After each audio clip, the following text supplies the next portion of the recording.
Coming up in this episode, I just feel like there's a lot of confusion in this whole sovereign world that is a barrier to entry. You might see a lot of videos of people out there combating the system from a place of anger, thinking that they're the victim of something instead of realizing that we chose this. And it's a tough pill to swallow, but when you realize that it's all about self-responsibility, it washes away all that anger, and people find themselves through it without controversy, and they do it honorably and peaceably. You are now listening to the Here for the Truth podcast, hosted by Joel Rafidi and Yerasimos. What's up, everybody? Welcome back to the Here for the Truth podcast. I'm Joel Rafidi, got my co-host Yerasimos with me as always. First and foremost, thank you for being here. Thank you for taking time out of your day to tune in and listen to what us and our guests today have to say. Hope the first week of January has been inspiring for you. It's definitely felt inspiring on our end. We're just, more so tuning deeper and deeper into there is something really shifting in the energies of the time. And we've been through a process the last 5-6 years of things breaking down, of somewhat of a deconditioning process taking place, of things fading away, and, us coming to grapple with what is really ours authentically.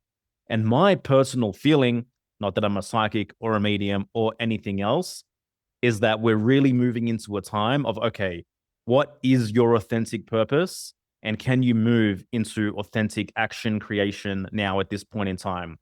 I think kind of all the seeds that were planted the last 5 years are now really going to come to bear fruit in the time that we're moving into.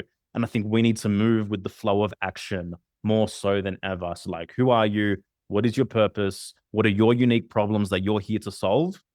And let's just move forward with the next small steps, whatever that is. Don't get overwhelmed. Just what is the next thing that I need to do on the path of moving forward in my purpose? What do you think, bro?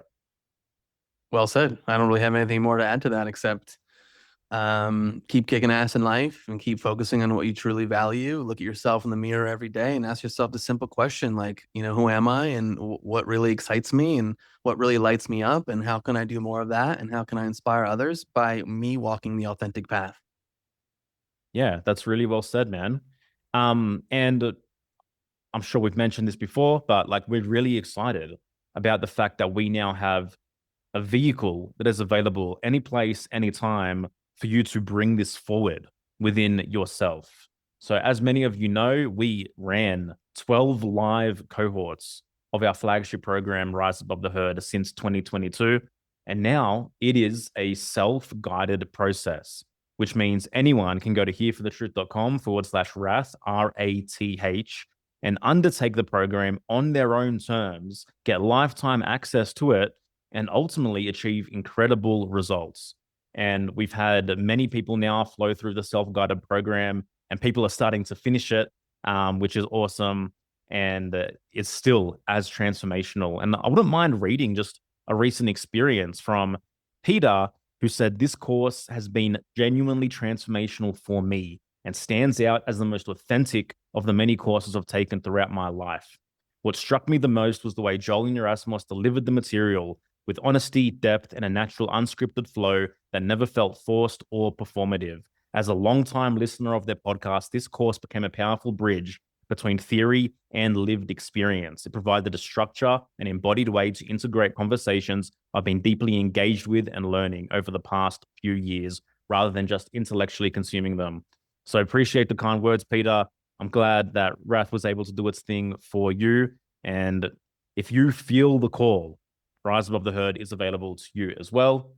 Today, we have the amazing Michael Joseph joining us. And I think in this conversation, we really begin to kind of break down and decode some of the illusion around this whole sovereignty, commerce conversation, which is happening in this space. Michael comes from it from a really grounded way, and I think you're all going to really resonate with just the sincerity of this human being. So that being said, please enjoy this conversation. Michael Joseph is the host of the LibertyHorizon.com podcast, executive producer and host of Liberty's Horizon events, and founding director of Sacred Honor Educational Fellowship. He is a staunch advocate for self-governance, educator on the invisible contracts that we've unwittingly allowed to bind us to a commercial corp fiction. He shares the foundation for self-governance, which are specific remedies that help self-determined people bridge way out of the Babylonian system and or administer your affairs within the system with more power and awareness, becoming the substance over the form. Michael, welcome to Here for the Truth, brother. Thank you, guys. Great to be here. This is my favorite subject ever. So thanks for the interest, and let's do it, unpack man. all the beautiful sides of all of it. Let's do it. One way we always like to kick these off with first-time guests is we kind of want to explore you first. Sure. We want to talk about your personal hero's journey. Like, how did you end up interested in these subjects? What led you down the path? Any of the major rites of passage that come up for you? Wherever you feel called to kind of begin that journey, man, go for it. Yeah, thanks. My entire life, I've felt things weren't exactly in harmony in a lot of ways within humanity. I felt it all of my life. I could look at people when I was a kid and I could see that there was something that wasn't in full connection with source to them. I didn't understand what that meant as a kid like I do today. And as I got older, my father was the one who really kind of helped me pierce the veil of some deeper sides of how the structure of the system works. So what I mean by the system, I don't know how sophisticated your audience is on some of these matters, but the system is that corporate side of things, that the corpocracy that we've all been bound into through commerce and contracts, which I'm sure we're going to explore in our conversation today. But my father came from the lens of pharmacology. My father was in the medical field his professional life. And when I was 12, 13, 14 years old, he was the one that brought forward some of the larger deceptions of what was going on with pharmacology in the medical industry. So he was constantly talking about the deceptions of how the medical industry was being sort of captured by pharmacology. And he understood it. He probably understood it in a lot stronger way than I understood at the time, which I can speak of today, but I'm not able to talk to him anymore, at least physically, to be able to explore some of these matters with him and what his depth of awareness was. But I appreciated that he helped me not be naive to the possibilities of what we were told going through school and what we're told as we get into college, or what we're told in society, that things weren't as they seem to be, right? So it's really my father who got me started on this journey. And I didn't realize that for many, many years down the road. And when I started diving into these deeper explorations of the corporate state, the difference between the corporate United States and the Republic, and I started having these discussions and talking to people about it, my father once said, he goes, you're so versed in this. Like, how did you become aware of this? So what was your inspiration? And I stopped for a moment and realized, like, wow, Dad, that was you. You're the culprit, man. So yeah, that's kind of where I started. And from a very early age, I was exploring why I felt the way that I felt, why there felt like there was a disconnection between people. Why did there always seem like there was something that was dividing humanity's ability to connect? Why did it always seem like there was something that was causing this disruption, or this disruption from us being able to connect with source, connect with God outside of the intellectual side, really connecting to God through our soul, through our heart, through our spirit. Yeah. And then I ran across a guy by the name of William Cooper, who was the author of Behold the Pale Horse. And I was turned on to that in the mid-90s and had a chance to meet him before they took him out. And I think 99 is when they finally killed. I think it was 3 attempts on his life when they finally got Bill. And it was the first time that I was where somebody was putting into words or in the writing what I had been feeling and sensing. So it was a great relief that I wasn't that I wasn't kind of bonkers, and it wasn't really necessarily coming from me. I was feeling things outside of me, which was nice. Um, and that's really what brought me down the rabbit hole of diving deeper. I eventually found, a few years later, I found the original redemption manuals. Are you guys familiar with the redemption series? I'm not, no. Oh, worthy of picking up, just as a good background education. It essentially was a group of people that got together, people that had been, deep patriots, if you will, that had been studying law and realizing that that our system has been obfuscated by something, and they were exploring, what is the something? Why is the republic? Um, why does there seem to be something that's obscuring the republic? Why are people's natural rights not protected, seemingly? Why are people being put in prison for victimless crimes? They were trying to answer these questions. So they were creating all of these series of articles, and they were putting them together in books. Brilliant reads. And that really, those are some of the people that are some of the legends that a lot of us stand on the shoulders of and bring this information forward. Yet we're 35 years more advanced in what we know, and we're much clearer, and our practices and our methods are much more perfected. And our realization, not only is our realization and our practices, more perfected and more effective, there's millions, if not hundreds of millions, if not billions of people at this point that are coming across the same awarenesses, and they're taking actions in their own lives, and it's shifting. Not only is it shifting the way the system is, people are starting to lean into their own power again, but it shifts the quantum measure. Like Yeah. even us having these conversations right now has an effect on the quantum measure, and I'm a big advocate of that level of awareness. As Yeah. above, so below. Yeah. Well, thank you for that. I kind of want to go back, like, through your research, through the conversations you've had with people. Like, when did this all start?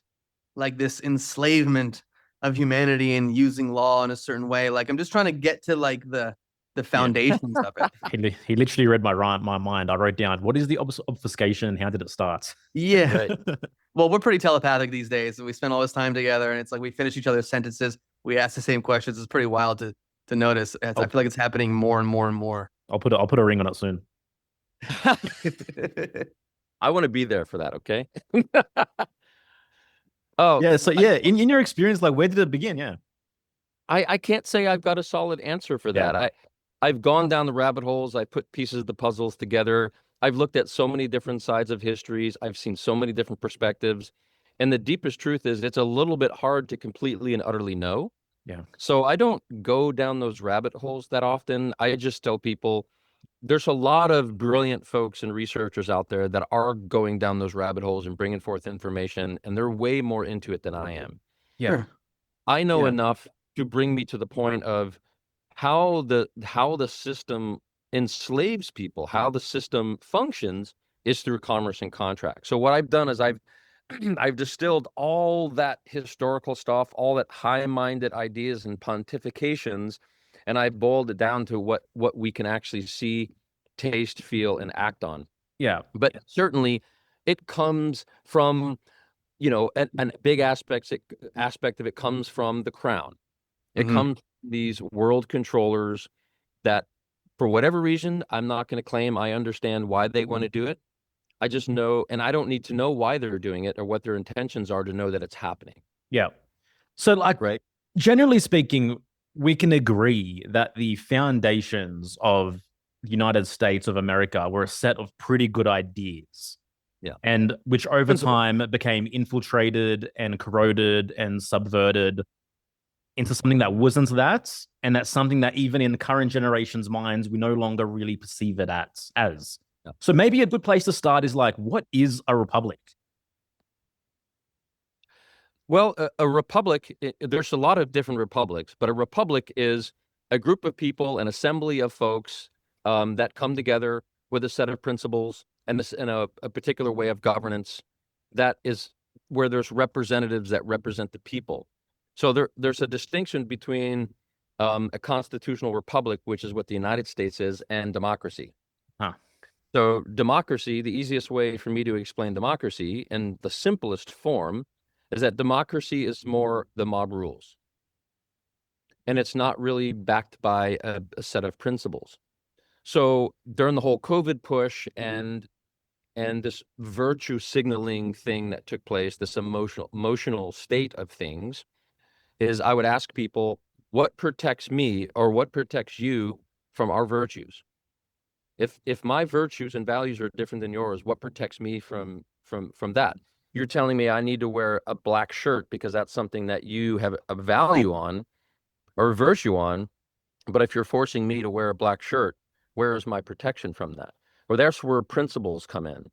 And that's what I love about the constitutional republic, is that no matter what element of governance comes into play, the governance itself is limited and it can never overcome the basic principles that are created.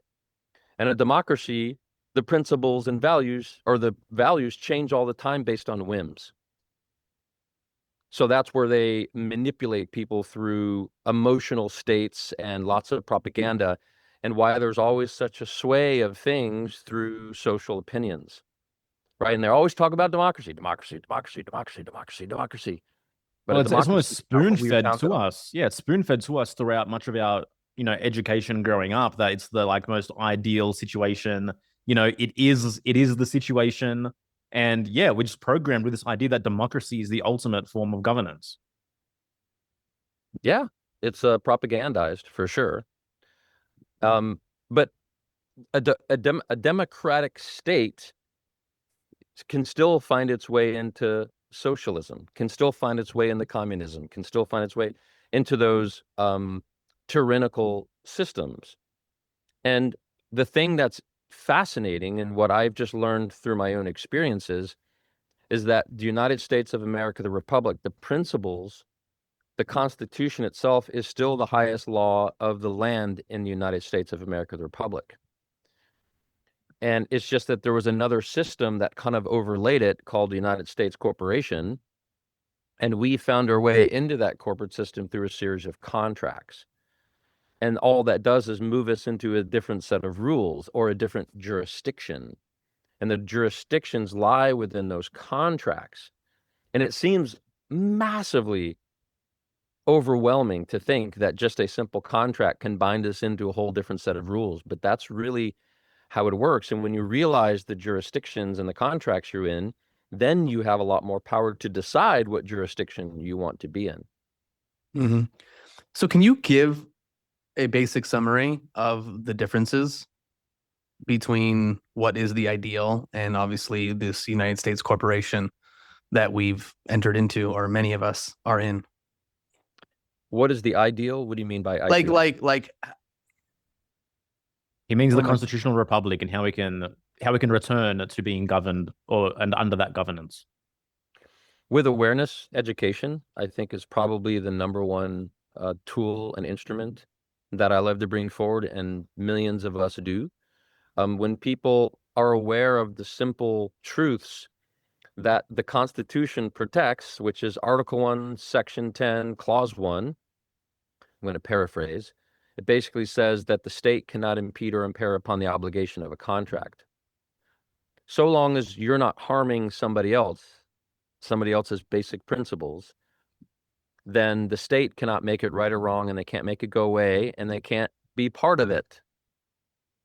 So when people are aware of that, then they realize, oh, wait a minute, I can self-govern outside of this corporate governance system that's portraying themselves as our government of the republic, when they're not. They're kind of like a private club that we found ourselves into. And with awareness, we can move out of it and we can be people of the land again that are protected by these principles, these natural laws, these God-given laws that naturally we govern ourselves. When we're not being manipulated by something outside of ourselves, we govern ourselves quite well. And I say this from experience, not perfectly. We're still human. We still have a lot of things we're working through, and we have a lot of healing to do as a humanity. Mhm. We've just been messed with a lot, and we have some healing to do. But I think the first point of order is awareness, basic education that there's a difference between a corporate state that bounds us into these contracts that are ruled by these statutes and codes of that club, or we can guide ourselves based on natural laws and principles that are still the highest law of the land. That's what Yeah. I think. Really that simple. It doesn't have to be complex. Yeah, I know you have a lot of, information and education on your sacred honor educational fellowship, and you have an amazing like foundational video that people can go to, which I'm sure you can talk about later or share the link to that. Sure. But like if someone was new to you, let's say like you ran into them on a park bench and they're like, "Well, what do you do?" And then you start talking about it like, "What do you mean corporation? What I don't have no idea what you're talking about." How would you go about explaining that to this person in the most foundational, basic way so they can understand the differences? And then we can maybe weave into more specifics. Is that cool with you? Yeah, totally. And of course that depends on the flow of the conversation and what comes out. I usually don't sit down and start grilling people, and I let it find its way out naturally. And if there's an interest in there or an opportunity, I just drop a little nugget. But really what I tell people is that if they ask me what I do, I said I teach people self-governance. Oh, that's interesting. What do you mean by that? Right, exactly. What is that? What do you mean by that? So there's many different ways that we can talk about self-governance, but it still always boils down to self-empowerment, where we're not giving agency away outside of ourselves. We are in self-agency. In the word of law, we're sui juris. We don't have something outside of us telling us what to do. We are free will. So I like to teach people self-governance within themselves, and then teach them self-governance with that same principle and idea from a corporate system. So there's a distinction. I usually tell people there's a distinction between United States Federal Corporation and United States of America, the Republic. And then I say, are you aware of this? Mm-hmm. And No, I'm not. No. Please tell me. So yeah, so there is a distinction between the two, and one is a corporate body that was essentially established in 1872 under what's called the Organic Act, and that created and housed the jurisdiction of the United States Corporation in the 10 square miles of Washington, D.C., and that's where their jurisdiction lies. And said, believe it or not, you can opt in to be in that jurisdiction, or you can opt out of that jurisdiction into what's called natural law, or law of the land, law of the people. And depending on where they go from there, I explain to them a lot of people are suffering from heavy weighted taxation. They put their wealth and their assets into a position to where it can be taxed away, or they put their private property into a position where it can be confiscated. So I said, most people are suffering from one of those two or both of them. And I say, believe it or not, you can learn ways that you can protect your property, your wealth, from being confiscated or leaking the wealth away through taxations and other forms that the system will be glad to take from you if you consensually give it to them. And then I'll usually talk about consent. The system relies upon your consent. We consent to all of these things. And now we can get biblical about that aspect. If you want to get into the energetic elements of Beelzebub or Satan, it's always about deception. He always paints a really nice picture of all the beautiful benefits he's going to give you, but you got to sign your soul away. Right? If you take any of the benefits, now you're part of that contract. Yeah. So I just like to make people aware of the distinction in a simple form, that there's a difference between the two. And all of these places all these elements of self-sovereignty and self-empowerment are being obscured away from the trickery of these contracts, and we find ourselves into this corporate state. So you said 1872, the corporate fiction was kind of put into place. Is that right? Yeah. So it's interesting that it was like less than 100 years from 1776. Yeah. Like it's just interesting to me. Like, why it didn't last that long, why it became subverted so quickly. And it's like, for me, like I think about the Declaration of Independence and the Constitution. These feel like pretty divinely inspired writings and documents, you know? Yeah. Like, Mhm. where do you think like these ideas were born from and came from? Do you think like planet Earth and humanity was just kind of ready for this new level of freedom and independence? Like, it's just so interesting to me how these men kind of Hmm. came together and brought this information forward, then ratified it, then stood by it with such conviction. Like, what do Yeah. you think about the founding in that sense?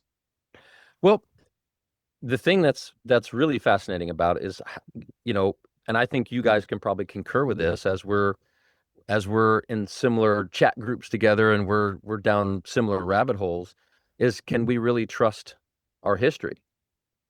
Can we really trust where any of this stuff actually comes from? Mhm. I'm not so sure.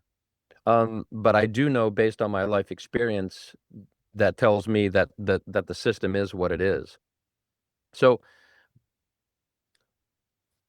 you know, based on history, at least one side of history, there were a group of Puritans that wanted to get away from the rule of the crown or rule of the Vatican. And they found their way to the United States, or they found their way to the new land because they wanted to practice or be in their own religious expression without impedances. They didn't want somebody else to tell them how they should lead or practice their lives. And they knew, based on their awareness and connection with God and Source, that they shouldn't have somebody telling them what they should do with their land or taxing their land or putting them into a position to where they're being overlorded by the feudal system, where they basically have to work to give all their work and land and labor to somebody else, and they're left with penance. They're left with pennies, left with hardly anything. So people just got tired of it, and they looked for a way. But I don't think the United States, the development of the New World is necessarily new. I think we probably have done this over and over and over and over again in the history of humanity. It's just for some reason or another, the United States is probably one of the newest ones that's in recorded history, I guess we could call it that. And it seems to be a lot. Maybe we're just in this cyclical space within the cosmology, that we're back in a space where enlightenment or awareness is coming back into play in our cycle. And there's a different energetic that's going on based on our placement in the universe. And we as a humanity, as potential conscious beings, have the opportunity to make a shift and to find ourselves into thousands or maybe millions of years of peace and harmony, as we're cycling in and out of souls incarnation, right? I mean, there's a whole lot of different ways to look at it. But in simple form, I think when people are repressed so hard and so long, and tyranny just rears its head so strongly down upon a group of beings, that eventually they're going to come to the point where they say, we have nothing left to lose. We're going to lean into something that feels natural to us. And I think that's how this country was birthed. These group of people came together and said, this tyranny needs to end. We know it's not natural, and we have nothing else to lose. We're going to lean into what feels true and free. And I think the energy behind that, the truth behind that, is what paved the way for this to happen. Mhm. And it didn't take long for it to start falling apart. Like the energies, that evil energy, or whatever you want to call it, finds its way through means and tentacles of infiltration. And it wasn't but 25 years later that we got the War of 1812 that was trying to install central banking systems again. I mean, it was always about somebody trying to come in and control the system. And it finally broke through after the Civil War. And it's been a downhill spiral in the United States and the whole world since that time period. And now it's reaching that tyrannical space again, where people are saying, no, this is not Yeah. natural. We're done with this, and we want to change it. Well, it's interesting because it seems like this kind of natural process that occurs within this duality, and we can see it even just in interpersonal relationships. If you're in a relationship and it's like it just gets too much, too much, too much tyrannical, something's got to give usually, and so why not? Of course, you would think it happens in the same exact way, and we see it over and over again, depending on how that looks. But like, yeah, if you're dealing with hundreds and hundreds of years of tyranny, then like what comes out of that? And then the cycle kind of continues.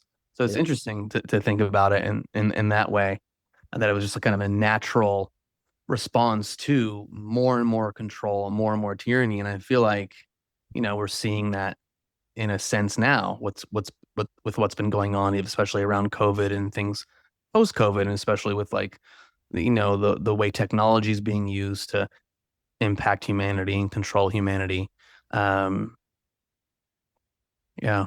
There seems to be some things. So the way I break it down on a more kind of esoteric fashion is that we have the imitators and we have the creators. And it seems like the imitators are the ones, through whatever reasons, are not able to create the same way the creators are. But they can imitate really well. They can utilize structures and manage things really well. They can deceive well, but they're not good creators. So I see us as the creators, and they're wanting to utilize our creative energy and force to develop a world that they're wanting because they don't have the capacity to do it or the capability to do it. And I think that's probably a bigger picture of it. There's a utilization of our creative force that they're wanting to put to use for their benefits.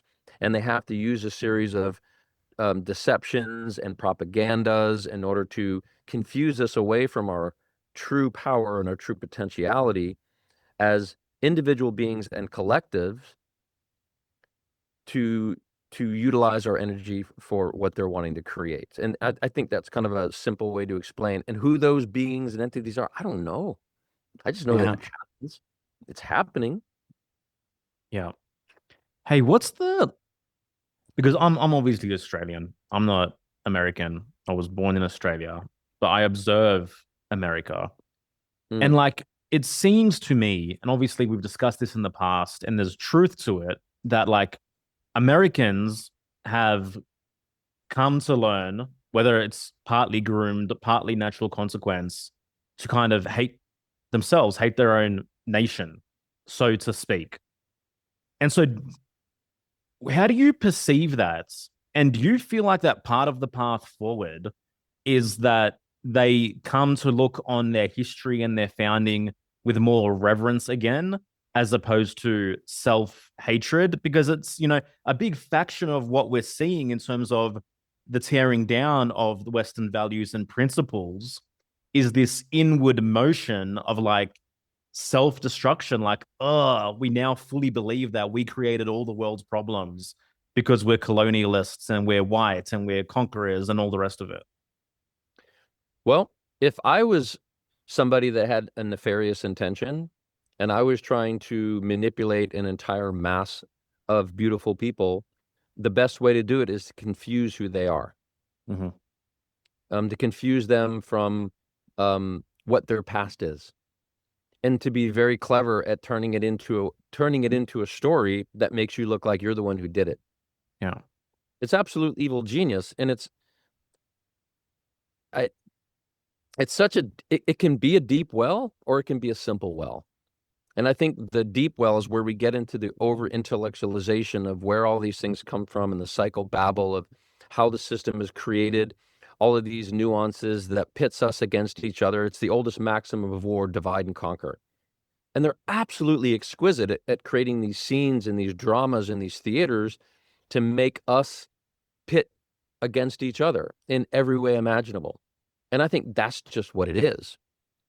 And they have to figure out a myriad of different ways. So the system of education has been taken over, and all the historical elements of what happened before are completely bastardized. So that's why I say be careful of our history. Look at it with half closed eyes and look at it from a lot of different perspectives. Mm-hmm. But I think the most important thing is let's see what is actually going on right now. Yeah. What's going on around you, what's going on in your community, and what's going on in your household. And those observations are what help us see the truth. Because if we're busy looking at history books or looking at our phone or going through Chat GPT or all these sources that are informing us outside of our own agency, I think that's where we start getting confused. Well said, man. I mean, definitely speaking our language in terms of like focusing on your inner life, your families, your communities, things that are within your control. Because, like you said, there are many dangling things out there in the world that are distracting us and taking our attention away from what truly, truly matters. And so, obviously, there's many different angles people go about educating others to put the focus back internally. And so I love everything that you're doing with Sacred Honor Educational Fellowship, because this is a subject that, like, I think a lot of people are like, this is too much. This is overwhelming. I don't fucking know where to go, where to start. There's everyone and their mother is talking about sovereignty, and they have a course or they have a class, and then this person got the land patent, but no, then he was in prison for freaking 3 years, and then this person tried to get pulled over, and then he said a few words, and then like, I just feel like there's a lot of confusion in this whole like sovereign world that is a barrier to entry for many. Yes. So that's another one of those situations where people are looking at their phones and they're looking at YouTube, little blurbs and memes, instead of actually looking in law books and looking at court cases and looking at, what actually can happen. Because the way the system likes to function is the ones that aren't centered, when they haven't grounded themselves in the truth, then they're leading themselves through anger. The lens that they're seeing through is retribution. And they want to, and I say this through my own experience. When I first started learning this, I was angry, and my heart was full of anger, and I was confused, and I wanted to fight the system with my fist. And thank God I came out of that, because I realized how damaging that was. And I had to walk away from it all until my spiritual journey began. And what came through me at the end of that, or the middle of that experience, was combat it with love. Now, the word combat's not even really in my lexicon anymore, but that's what came through 25 years ago. And I realized what it meant is that everything is love, and what isn't love is the perception that it's not love. So I come from that standpoint of leading my life through that lens. So my point by saying this is you might see a lot of videos of people out there that are combating the system from a place of anger, thinking that they're the victim of something, instead of realizing that we chose this. And it's a tough pill to swallow, but when you realize that it's all about self-responsibility, it washes away all that anger, and people find themselves through it without controversy, and they do it honorably and peaceably. And now the system wants everyone to see those videos where somebody is mad and they're combating an officer on the street, and then they ended up getting arrested because they're looked upon as a combatant, or that they're being the word just slipped away. But that's really that's part of the propaganda. So a lot of people do it to themselves. They might have good information, but they don't act upon the information with goodness. And then they find themselves in trouble, and then that's what becomes propagandized, and people become afraid. That's what I have been seeing for years and years. Yeah, well, you said it at the beginning of this conversation that like it starts within. And so anyone can get information, anyone can read something, but like who is the person that is utilizing that information? Yeah. How are you communicating? What is your level of emotional intelligence? What interpersonal dynamics are at play? I mean, we see it even just in our world. Everyone that's questioning anything mainstream, or people that are into conspiracies, like there are a lot of people that are into this stuff and have a lot of knowledge that are really unhealthy from an emotional standpoint, from a psychological standpoint, that are just like warring online with strangers or saying the same thing over and over again. And it's like, what happens when you are grounded in purpose and a deeper knowing? Like you do, I think, approach things from this place of love, this groundedness, the way you communicate, even how you even debate someone. It's not in this contracted, like, I have to beat you and win. I'm smarter than you. The evil ones are taking over our consciousness. It's just like it's like a quieter matter of factness, and take it or leave it, kind of thing. So one of the things that I like to bring forward a lot is that the system rewards people for intellectualization.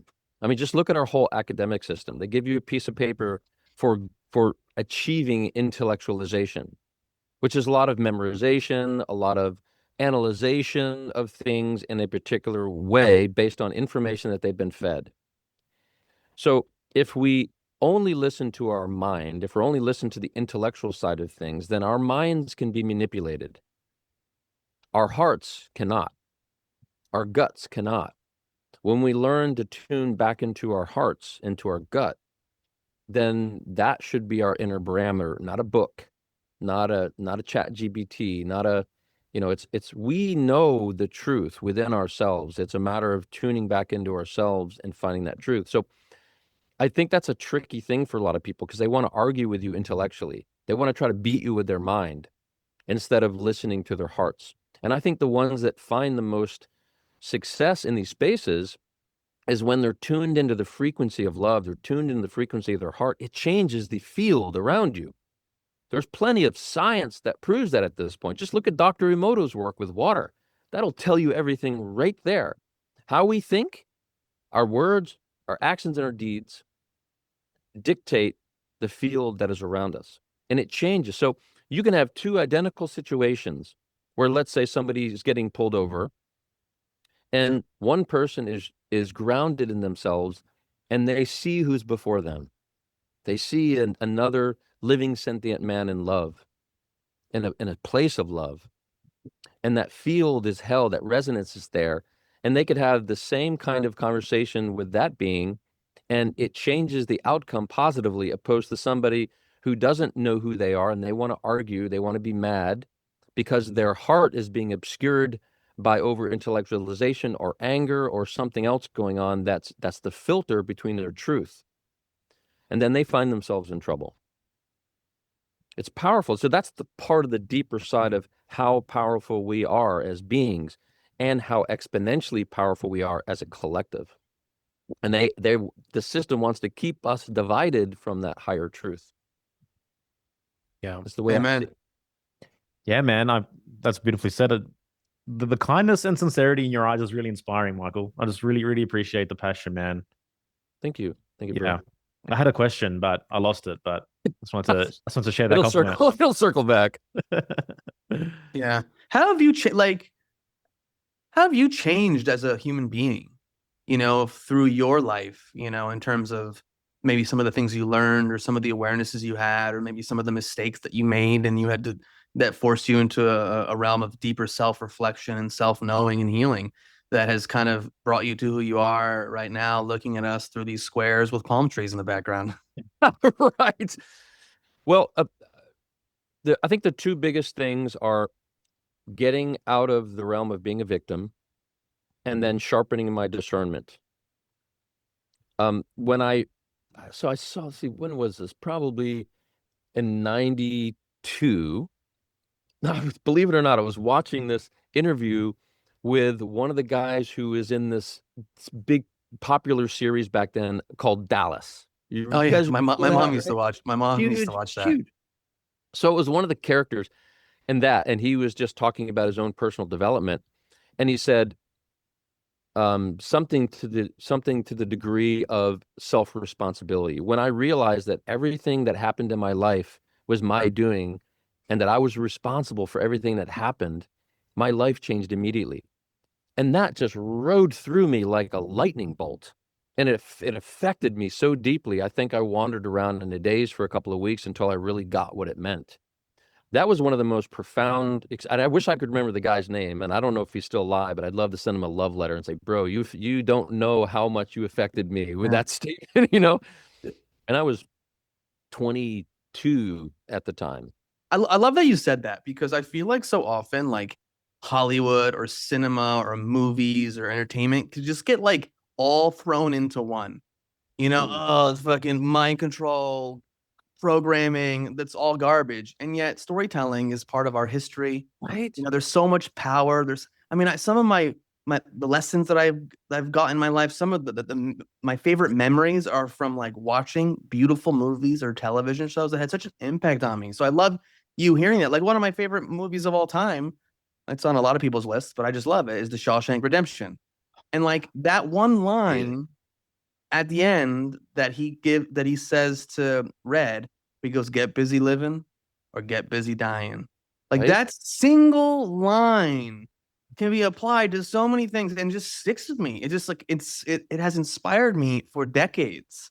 And like anyway, I just love that you like I asked you this question and then you have a moment from like this old TV show from the Yeah. 80s and 90s that like hit you. Yeah. So I want to dive deeper down the rabbit hole of getting out of the path of victimhood and then sharpening the discernment tool. So one of the things that became, as I went deeper down the research of the quantum understanding and the power of our spiritual selves, and then I started realizing, because my level of self-awareness became richer and richer. And one of the things I started seeing within my own self is the algorithm of potentiality that I could see within my lens of life. Meaning, every choice I make in my life opens up a whole new set of potentials. And I started sitting and just imagining sitting in a room and seeing 25 different things before me. And I would think, wow, I could go over here and engage with this person. And then suddenly I could see in my mind's eye all these potentialities that would open up. And then another whole set of doors would open up of potentialities. And that rocked my awareness. Like, wow, we really have the power to choose and to carve our own life. And then, so then I started realizing what I was speaking of earlier about energy. The way we think, the way we feel affects everything around us. And we magnetize into our perceptions the experiences that we feel worthy of. So I realized in my life at one point why I was having trouble with success in certain ways is because I was bringing people into my life based on how I felt about myself. Right? So I was having trouble. I was having trouble getting good workers. I was having trouble, finding people that were honorable and they were going to do good work, is because I didn't see myself as good. Right? And then when I found the goodness in myself, I started surrounding myself with better people and I found more success. Yeah. So what I realized is, as I'm sitting in a room of potentiality, I needed to lean into my heart frequency to see what was the best path for me at that very moment based on frequency. And that's what I mean by chiseling your discernment. I could choose all kinds of different things, and not one is right or wrong. There's no judgment in that. It's just a path. It's a choice. And you can choose better, or you can choose a path that brings you into a place that is more desirable in your frequency, or you could stay at the frequency, or you can change your frequency to a lower frequency and bring on a whole different set of experiences.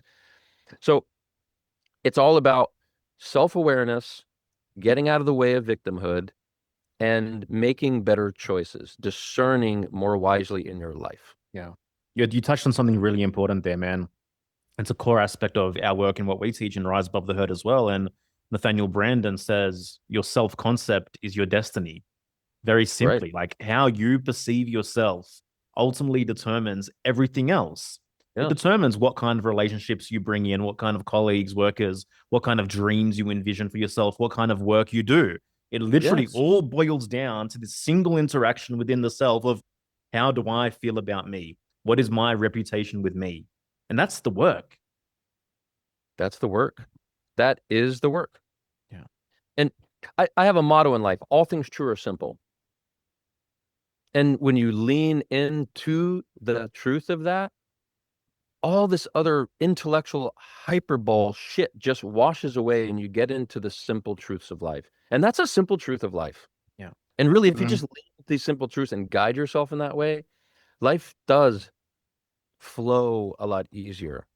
Choices are not as grappling to make that are positive. And life becomes smoother and life becomes more powerful. And then you start affecting everybody else around you in a positive and powerful way. It's Yeah. awesome. And then you see the impact in real life and you Yeah. go, "Oh shit, there's something to it." Yeah. Yeah. It's fun. That's when life really starts getting fun. Oh At least yeah. for me. Same here. We were just talking about it before this call, Yeah. just when you shift, when you change, and then all of a sudden, like, why'd this person just come into my life? Why'd this opportunity present itself right Yeah. now at this moment? And then again, then there's more choice points. Oh, this person, invited me to something. Do I say yes? Do I say no? And so it's like, think about how many choices in a day, potentials of choices that we make are there before us. And what do we do? So I get it. Like, and I feel like I'll just keep saying this till the cows come home.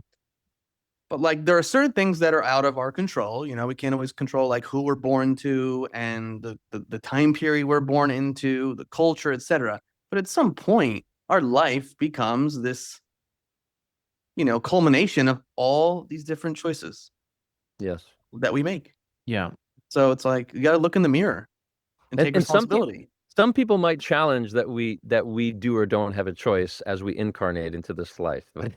Well, of course, but I'm saying I agree. I agree with that. I mean, on some greater cosmic level, again, I don't know. I don't know for a fact. But let's just say, I don't either. like I'm a 3-year-old a child. Like what control do I have over a parent beating me or not? Sure, we can talk about that in terms of, yeah, your soul wanted this lesson, so then you can grow and evolve. Great. That's one way to look at it. But just trying to make it as practical and real as possible of just like, okay, you get to be an adult age. You can recognize, oh wow, like my childhood was shit. Fuck. I talk to people this way. I keep attracting these people into my life and relationships. Maybe I need to do something about it. Yeah. Yeah. You've probably answered aspects of this question, but I want to ask it anyway. Like, what does it mean to you? Like, when you tell someone, like, you are a creator, like, you are the creator. Like, what does creatorship actually mean to you? Wow, that's a great question. Well, let's see. What is my deepest truth in that question? So I could get down the esoteric element of that, but if I want to talk to somebody in the most simple way, is as a creator, you have the ability to harness source around you at any time, and you can put those sources together, and you can be part of a creation. Every breath we take, every utterance of everything that comes out of us is an aspect of creation. Every thought we have is an aspect of creation. It's the building of something through actions, through imagination. Everything boils down to the quantum intelligence, the quantum awareness, the quantum potentiality. It's almost hard for me to answer the question without going down that rabbit hole. Go for it. Go down it. No? So it's as simple as sitting on a beach and you have sand before you and you have a creative idea to move your physical self through this plasma field and immerse yourself into a more dense field of sand and morph that into a different structure. So just think about that. Just if you take a moment to embrace the beauty and power and grace that we have, just to be able to move our beings through this plasma field and to affect change with something as simple as sand and turn it into something else, that's magnificent. And everything we do in our life is just that simple. We're always in creation. Every step we take, every breath we take, every thought, every word, every deed is creation, individually and collectively. That's the power of what I love to share with people is the way you think affects everything around you, and the way we think affects everything. Yeah, it's interesting. In our old place where we lived in Santa Monica, I guess our healing room where I used to see clients one-on-one, my wife did as well. One of my favorite quotes was, we painted it over like, at the top of the wall. And it was, the most creative act you will ever undertake is the act of creating yourself. And so again, it's like, there's so many people out there that are like, well, I'm not creative. And it's like, it just goes to what you're talking to right now. Like, you are, Your life You is a can't creation. not be You are creative. exactly. Yeah. Hey, what are some of the most, I guess, in your personal journey, spiritual texts or teachings that have inspired you? And spiritual, I mean, keep it broad, can be self-help, can be, psychological, anything. Like, what are those core teachings and texts that really hit you the hardest and were like, oh, I'm running with this? Wow, that is not an easy question to answer. So, I have a pretty enormous library. Mhm. A book collector. I've known, Spirit told me 25, 30 years ago to collect as many original copies of books and DVDs as possible because the digital age will manipulate. And that's what I did, not really fully understanding what that meant. So my point of saying that is the way that I flow is when something inspires me, I'll go through it and I'll read it and whatever resonates with me, I integrate it Mm. and then I put it away and I don't necessarily remember where that source came from anymore. Yes, it Mhm. just integrates. So I could go through my library and point out books and go, oh yeah, right. Yeah, yeah, This yeah. here brought forth this. Now this one here connected this dot over here. But Yeah. to remember that is a map that I'm not good at Yeah. bringing It's forward, it's honestly. I get it. I'm the It can same. be challenging if you're like a big reader and you might have some general ideas of a few books that like impacted you because you were traveling and you were sitting on a beach and you read this book. But generally speaking, yeah, it's like it just kind of like it just the knowledge melds with your unique essence and then shifts it in a unique way that's only yours, because it's like Right. 100 people can line up and read the same exact book, but how is it going to kind of like fuse within them and their imagination and their essence and their spirit to make it Yeah. their own? Do you know what I mean? So Seed of the Soul, Mhm. Gary, forget his last name. Yeah, I know you're talking about. So Seed of the Soul was a really Like a brilliant book. weird, like a ethnic last name maybe or something. Yeah, I feel like Krusik or something. People can look it up. Seed of the Soul. I Zukav. think. What is it? who calls Zukav. yeah Zukav. Thank That's you. it. Yeah. That's it. He wrote several books. I think that was his first one that was most impactful. Brilliant, brilliant book. And it helped me get into the deeper side of, and I think I was maybe, I don't know, maybe I was like 30 when I read that one or something when it came out. And it helped me look at myself as an element of soul and help me with a deeper understanding of choices, and that there's a distinction between our spirit self and our physical self. And it helped me move away from a lot of fear, because that's a lot of the system tries to build our lives based on fear. Fear is a great motivator. And I was trying to work through why I had so much angst and fear in my life. And when I realized, oh, I'm really this spiritual being that is eternal, and I can move beyond this physical field, and I will still have an element of consciousness and life beyond this. And that helped me relax a lot. So Seed of the Soul was a fantastic book, as was the Celestine Prophecies, Mm-hmm. right? Which is a fun adventure book that talked about the truth of spirit and the potentiality of our consciousness. Those are two amazing books. And both of those were books that impacted me when I was in, I think the Celestine Prophecy was in my mid 20s, and then See the Soul, I think it was like 30, or I don't know. Yeah, I was like about 22 with Celestine Prophecy, and it Oh, had a huge okay. impact on me. And I was gonna ask you, like, are there any books that you reread and then like they hit you because in a different way because it's in a different place in your life? Because when you said Celestine Prophecy, I was like, wow, I haven't read that in like over 20 plus years. Like, if I were to read that now, how would I relate to it? Oh, so yeah, there's a lot of books like that. And sometimes I don't read the whole book. I just read chapters or bits and pieces. And Yeah. I honestly, there's been so many of them. I don't know if I've ever read the Celestine Prophecies over again. I've read Seed of the Soul 3 times. Mhm. Um, Autobiography of a Yogi is definitely a great book to read at different phases of your life, because you have different levels of awareness that make sense to you. I mean, just Mhm. about any book you could read over and over, and you find different Yeah. nuggets there, depending on your perception. And the Tao Te Ching is also another book that is hard to get through because it's not designed to get through. Mhm. It's designed to open up portals.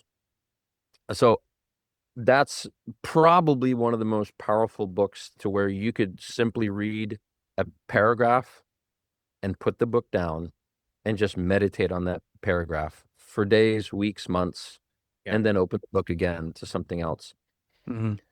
There's a lot of great books like that, but the Tao Te Ching is a very, very powerful book for me. Yeah, the Tao Te Ching was big early on in my journey. I've read that a number of times for sure. Okay, let's talk about Sacred Honor Fellowship. What is the mission of Sacred Honor Educational Fellowship? Well, the biggest mission of it all is to help people realize that they have more power and choice in life than they've been told. It's kind of that simple. Yeah. And we come from the lens of self-governance. We come through the lens of natural law or God's law, which are those principles that we were talking about earlier, which basically is to live and let live so long as somebody else is not stomping on your living. Yeah. And it really is that simple. So the deeper side of that is it's all about the components of education. So we love to create that distinction between the commercial state, the corporate state, the commercial state, which are intertwined, and what is natural, the republic. And these are things that we've discovered that are pretty much all around the world. We've got natural elements of existence of what we call God's natural way, and the people, the creators, and then we have these man-made governing systems that don't fit within the natural principles. So when you realize that very clear distinction and that you actually have more choices to self-govern your life away from that particular system where you're not leaking your wealth and legacy away and you're not putting your property into a position to be confiscated, it's an immensely powerful position to be in. And then you start learning, oh, and I can still engage with this corporate system with a lot more awareness and a lot more power without leaking my wealth and putting my property into a Yeah. position where it's confiscated. So that's the crux of it. So are you able to lay out a simple pathway of what it looks like for an individual to begin to unbind from the corporate fiction? I think the first thing that a lot of people like to do, because it's rather simple, if you will, is to change your political status. So what does that mean? In the United States, you've got the federal corporate person, you've got the U.S. citizen or the 14th Amendment citizen. So if you're that 14th Amendment citizen, there's a corporate entity that you're essentially managing, whether you're aware of it or not. There's this managing side over here of this corporate person that's a corporate fiction, and you can separate yourself from that 14th Amendment citizen back to a state citizen, which is the pre-Civil War political status as a citizen of the state, where you're now protected by those Bill of Rights, those principles that we were talking about earlier. But if you're not aware of that, then you're bound by all those statutory rules that you're afflicted by absolutely anything that you do in that corporate system, you're found wrong. And you're being punished and fined with some orientation of energy. Either you're going to give them some kind of Federal Reserve notes, or you're going to give time. That corporate person is going to give time inside of a jail cell, whether you've hurt somebody or not.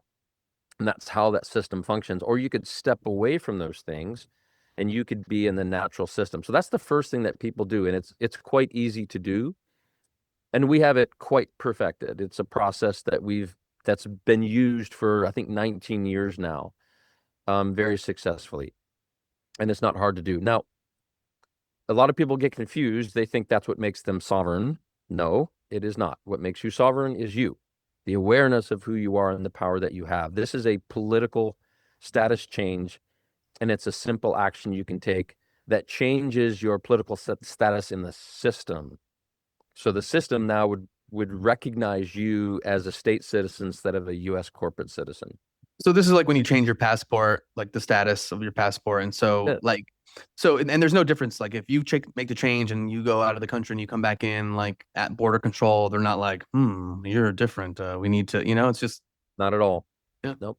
The nomenclature of the passports themselves. Now, please understand, this is just the way that we do it. There's a lot of things that people are doing.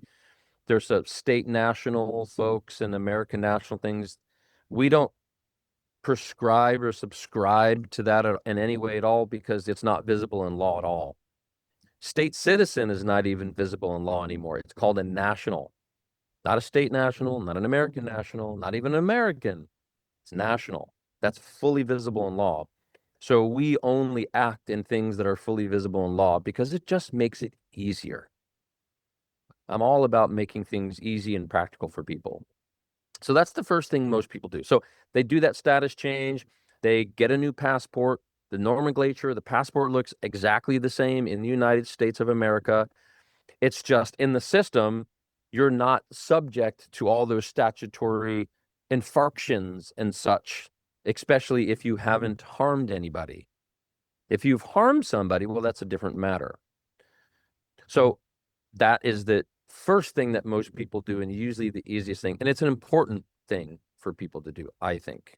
And how is that used? Like, okay, I go through this process and now I've shifted my status.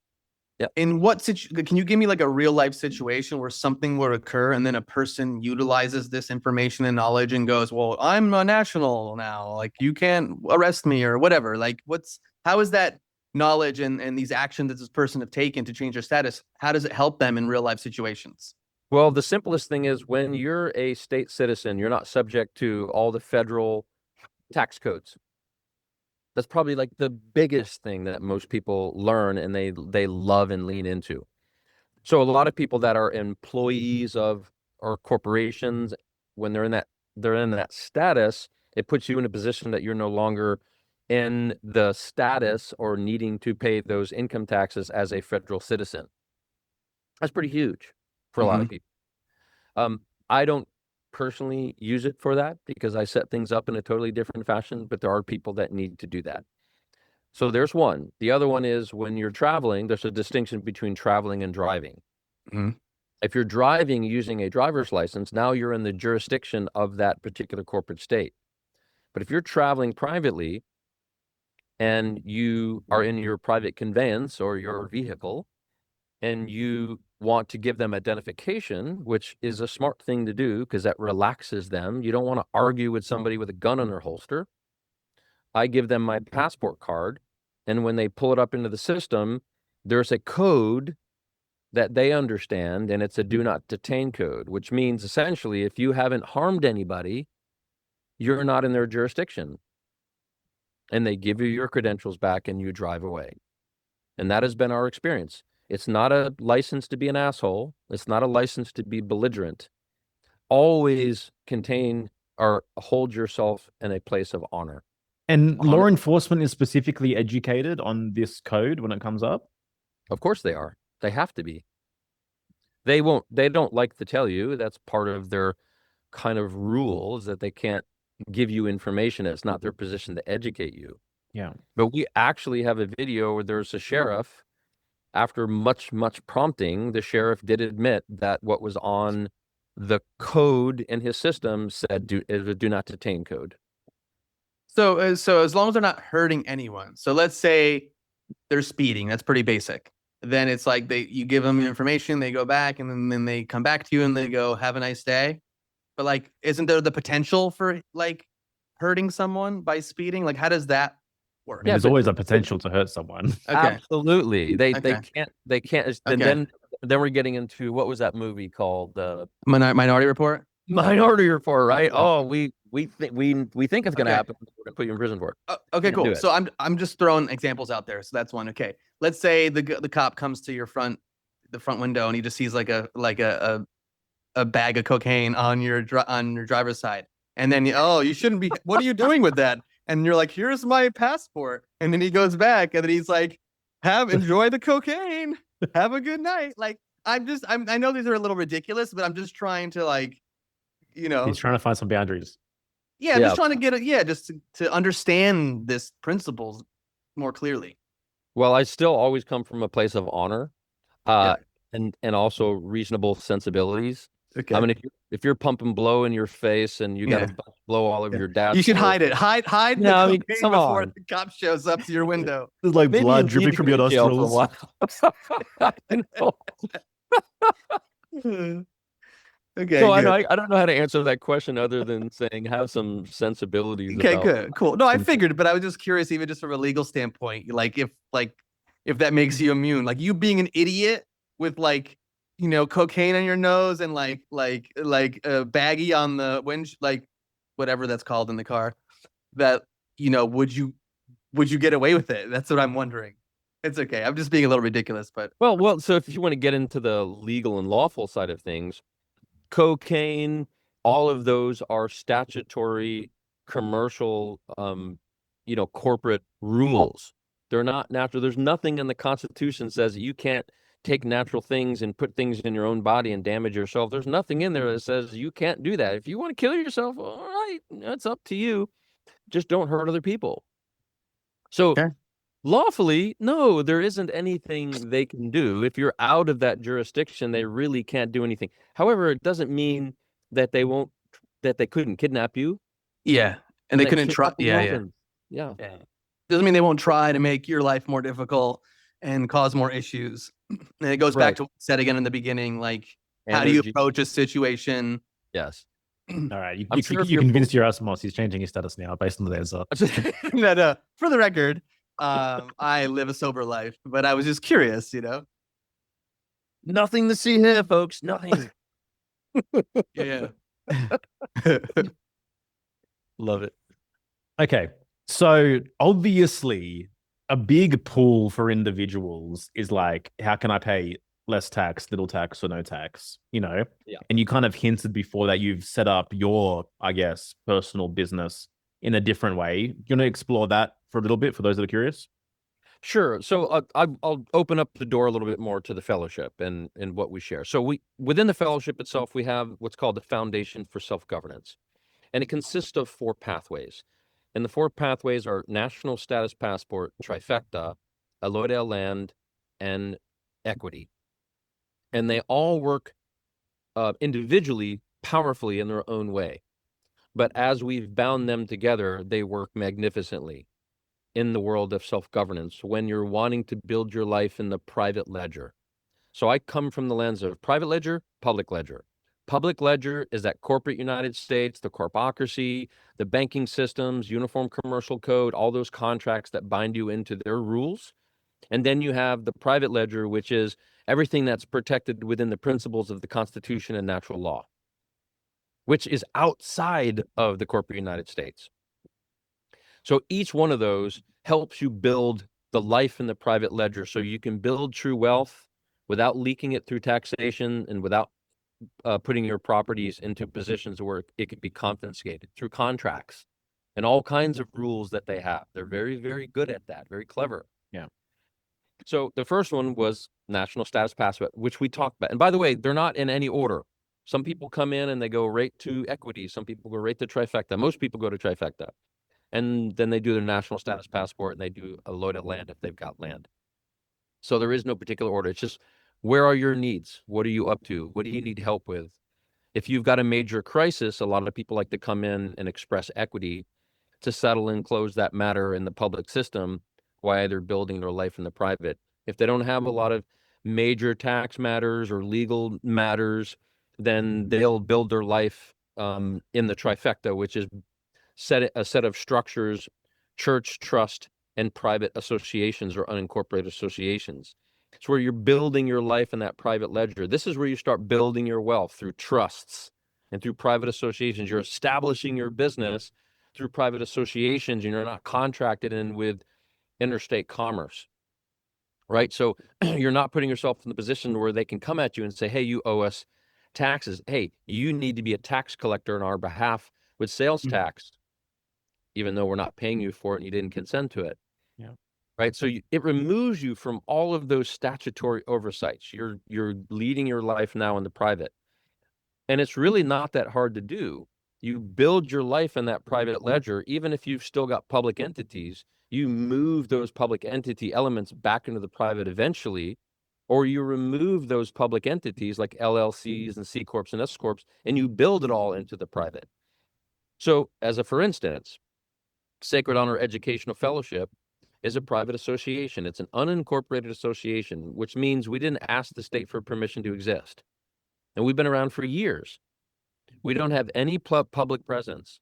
We don't have any contracts, any licenses, any permits, no bank accounts, nothing within Sacred Honor Educational Fellowship. We have no public presence, period. Not even social media. So we're not in their jurisdiction in any way at all. They couldn't bring us into those courts because we don't have any recognition at all. It's like this.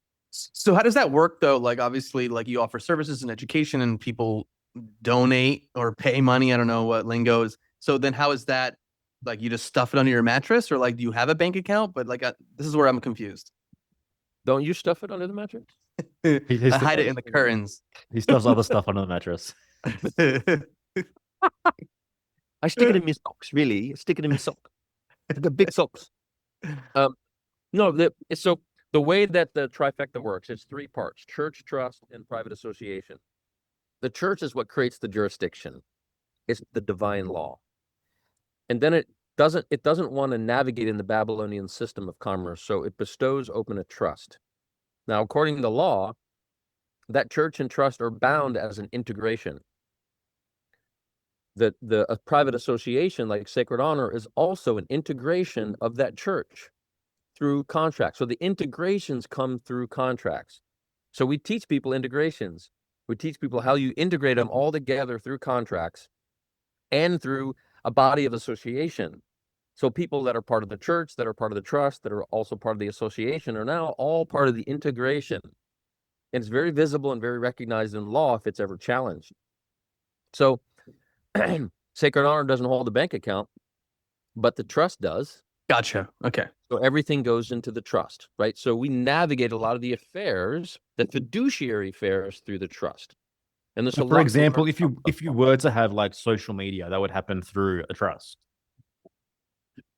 Not necessarily. So social media, most of the time, if somebody's going to do something social media, it's going to be through the association. At least I think that's the prudent thing to do. Okay. Sacred Honor has some social media presence. We just don't lean into it that much. Gotcha.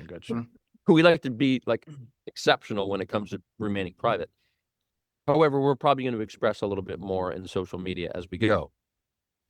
It's just that, have you ever gone to a shoe store, for instance, and you bought a pair of shoes from Nancy's Shoes, but on your credit card statement, it says the shoe corporation. Wait, sorry, wait, what? It says something different than the store name on your credit card. Yeah. That's right. Yeah. So it's no different. So we have lots of members. So Sacred Honor only holds the members. We tend and care for the members. We have a symbiotic relationship with our members.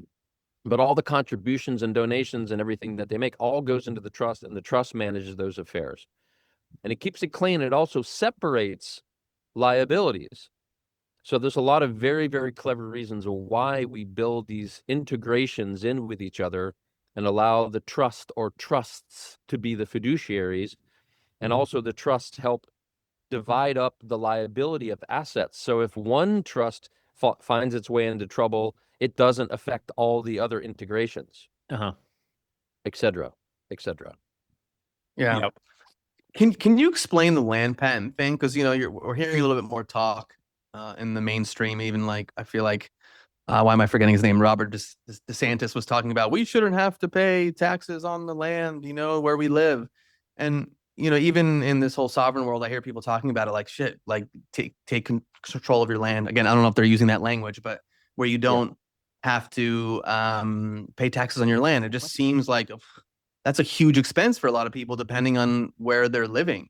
So what does that process look like in the most basic level? Obviously, I know you educate people more deeply, but like, what does that even mean? Can you explain that for the people listening? So when this country was founded, one of the most important things that the founders realized that when you find your way into a system of commerce, then your private property or your property can be put into a position to be taken away from you. So before the Constitution was ratified, during the Paris Peace Treaties, which was part of the ending the resolve of the Revolutionary War, the land patents, in essence, were put into order.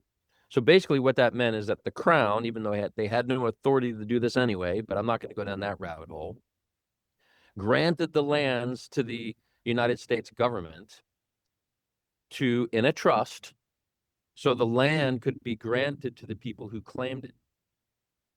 That means granted, that means given. So the old stories of the pioneers who went out west and they staked their claim, Yeah.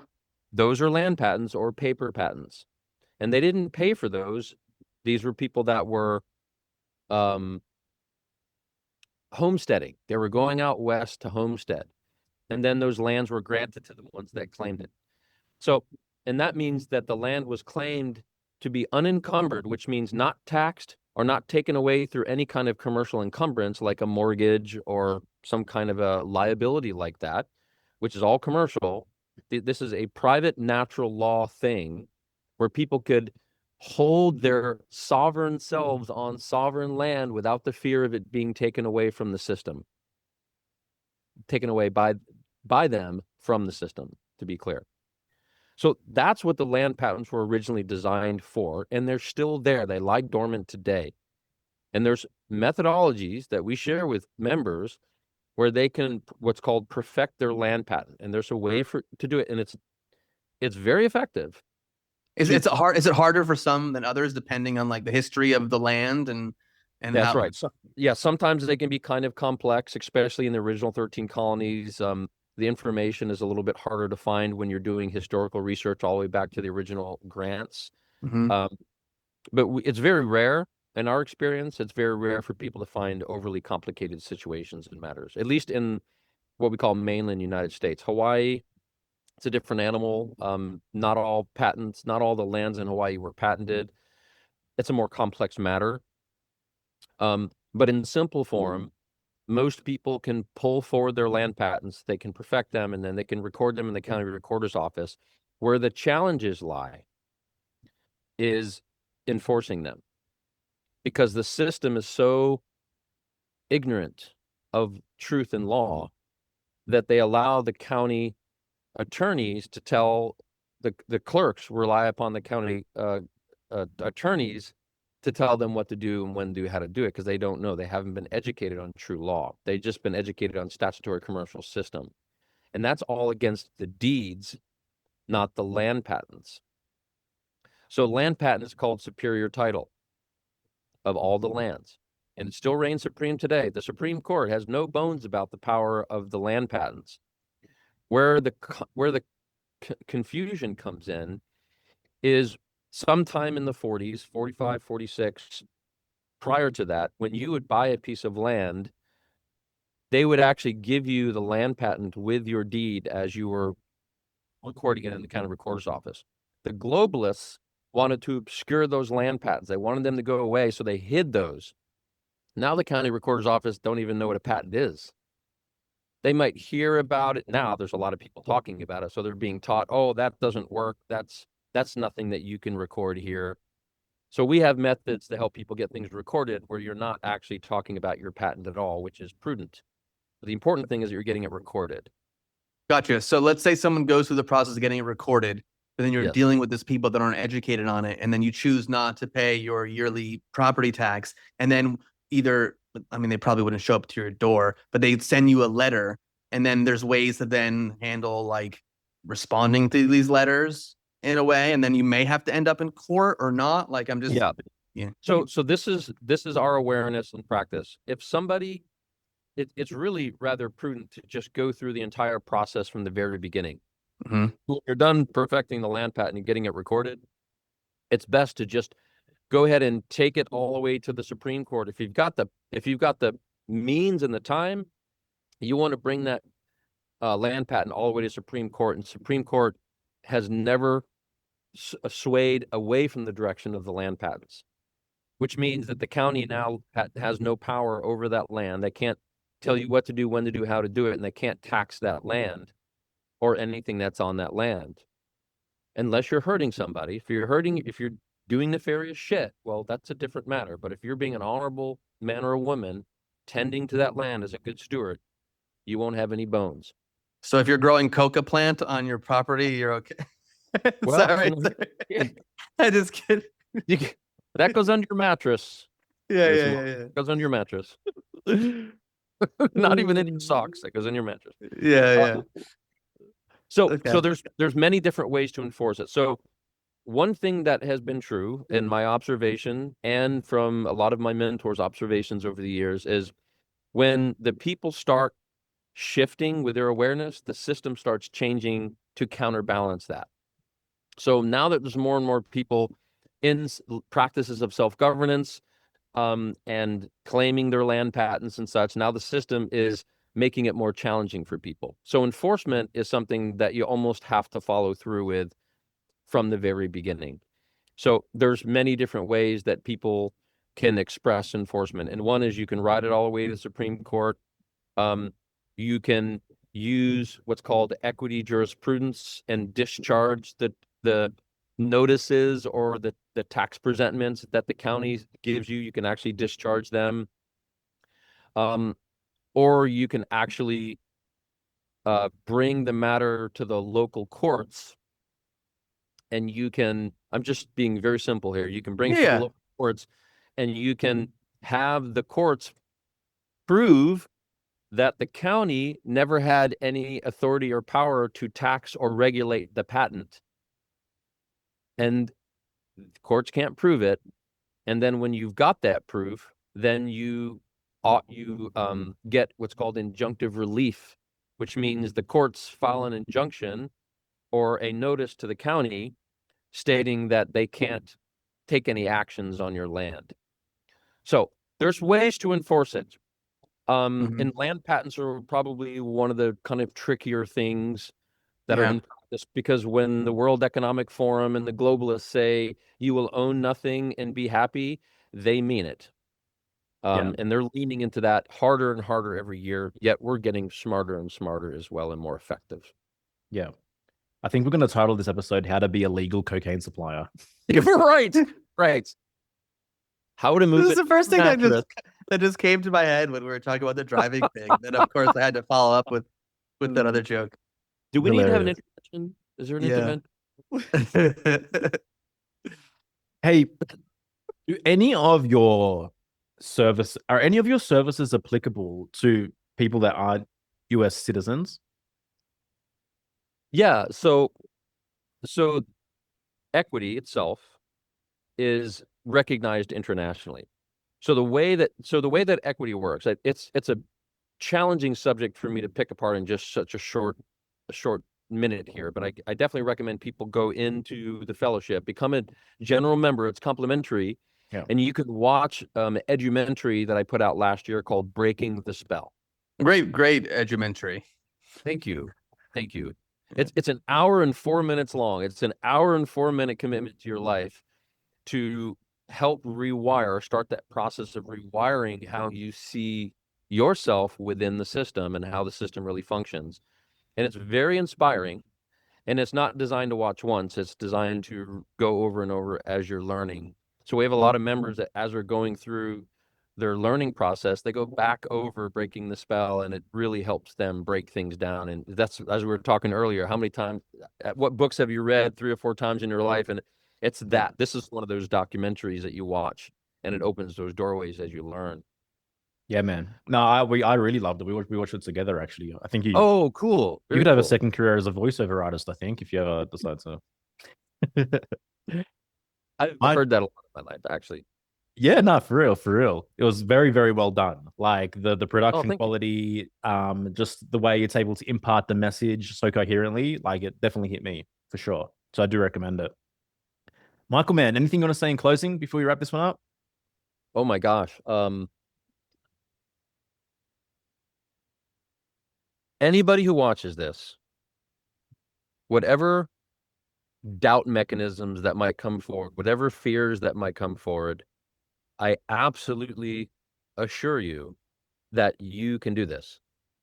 You can learn this. You don't have to go through 10 years of law to apply self-governance. And the way that we've established the foundation for self-governance within the fellowship is that it's a way for you to put things into practical application while you're learning. You don't have to go through all of the law and learn 10 years of law in order to apply into this. And you don't even need to learn all of those things. You just need to understand who you are and how you're placed in the system and how you can work within that system with a lot more power. I assure you, you can. We have a lot of people that come through and they know absolutely nothing. And as a year down the road, as they have learned and put things into application, it's astounding how they see life differently through the other side of the lens only after a year. And some people do it sooner. But you can absolutely do this.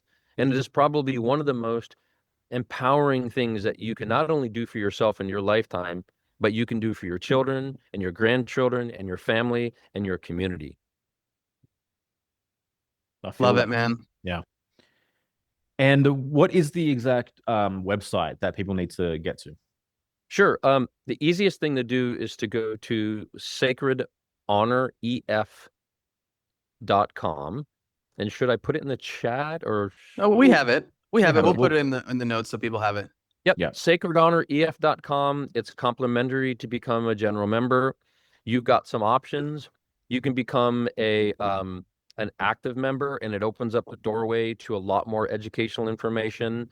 And then you can join some live calls and ask the directors questions. And then when you're feeling most confident, you can join any one of those pathways and start putting the self-governance into practice. So it's designed to be, the doorway is open for you to run through it, to dive head first, or to crawl and toe dip and gain confidence and awareness and move along at the pace that makes most sense to you. And it's just full of support. It's mostly about supporting people through their journeys. Appreciate it, man. It's been such an honor to spend the last 90 minutes with you. I'm glad to be connected, and I think people are going to get so much value and empowerment from this conversation. So thanks for doing you, man. I appreciate it. Thank you both. Thanks for the interest, and thanks for the work that you're doing, and because it coincides. Oh, for sure. Yeah, for sure. Let's do Thanks, this brother. again. Let's Yeah, do this man. again. Definitely. Yeah. All right, everyone Thanks, else, guys. thanks for listening, and we'll see you next time. Take care. Blessings. Man, really resonated with Michael for sure. So glad we're able to get him on and have that conversation. And I feel like people are going to get a lot out of that for sure, man. I mean, for me, it's definitely piqued my curiosity more so into how we can have more self-governance even in what it is that we do. And again, it's like education is so important. It's like from the outset, we first hear these ideas, hear these things, and it feels like you mentioned, like there's just this huge barrier of entry into actually making these things applicable and practical in our real life. But I think, knowledge is power, and applied knowledge is even more powerful than that. So, yeah, well said. Yeah, I really enjoyed the conversation, and I just love the conversations and learning about an individual and their story and who they are, and also seeing a person's commitment to the inner work. That's what we're all about here. Yeah. And so, great. When you talk about applied knowledge, well, who was the person applying the knowledge? Yeah. And that's important.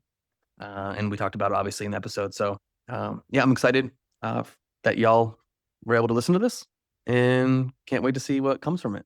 Totally. We've been having some pretty amazing conversations inside our membership community, Friends of the Truth. At the moment, we are 75% of the way to our forever 200 member cap. We're up to tier 3 pricing now, so it's $27 monthly, which is still, a steal, as they might say. And we have 15 spots available at that price. So if you've been feeling the call, if you've been teetering on the edge, it is incredible value to jump into this space, be seen, laugh, receive wisdom from some incredible human beings, previous podcast guests that are members. Natasha Nazarali from our previous episode hosts a bi-monthly call. We have Monica Bravo inside. We have Melly Newbeck inside. These amazing voices of Here for the Truth, being able to facilitate and drop wisdom and guidance. It's pretty high value membership still at this point in time. We're doing 6 calls a month, and you can learn more at hereforthetruth.com/FOTT. And not to mention, the most powerful aspect of it is getting to witness Erasmus and I banter 24/7. Take care, y'all. We'll see you next week. Peace.